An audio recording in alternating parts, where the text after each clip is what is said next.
সম্মানিত সুধী মণ্ডলী, সাংবাদিক বন্ধুগণ, অনেকেই ক্ষমতায় যখন আসে তখন তারা মনে করে যে দেশটা তাদের জমিদারি, এবং আগে যারা ফেসিবাদী সরকারের সময় যারা ছিলেন তারা এই দেশটাকে জমিদারি মনে করেই চালানোর চেষ্টা করেছিলেন।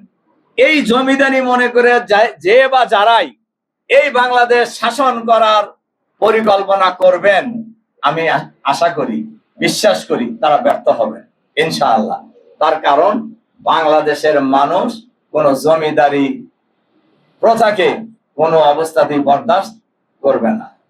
আমরা আগেও বলেছি এবং বর্তমান সরকারের মাননীয় প্রধানমন্ত্রী বলেছেন বাংলাদেশকে উনি চাঁদাবাজ মুক্ত, দুর্নীতি মুক্ত করবেন। কিন্তু আমি আজকের কথাই যদি বলি, প্রথম আলো পত্রিকার প্রথম পৃষ্ঠায় একটা নিউজ হয়েছে নারায়ণগঞ্জের একজন প্রতিবন্ধী ব্যবসায়ী কারখানায় চাঁদাবাজি করছেন, নামটাম সহ বলে দিছে। কই এখন পর্যন্ত তো সরকার তার ব্যাপারে কোনো ব্যবস্থা তো নেয় নাই। এটা তো নেওয়া, যদি তারা আন্তরিকই হন চাঁদাবাজি বন্ধ করবেন, তাহলে তো তাদের তো ব্যবস্থা নেওয়া দরকার ছিল, কই নেন না তো।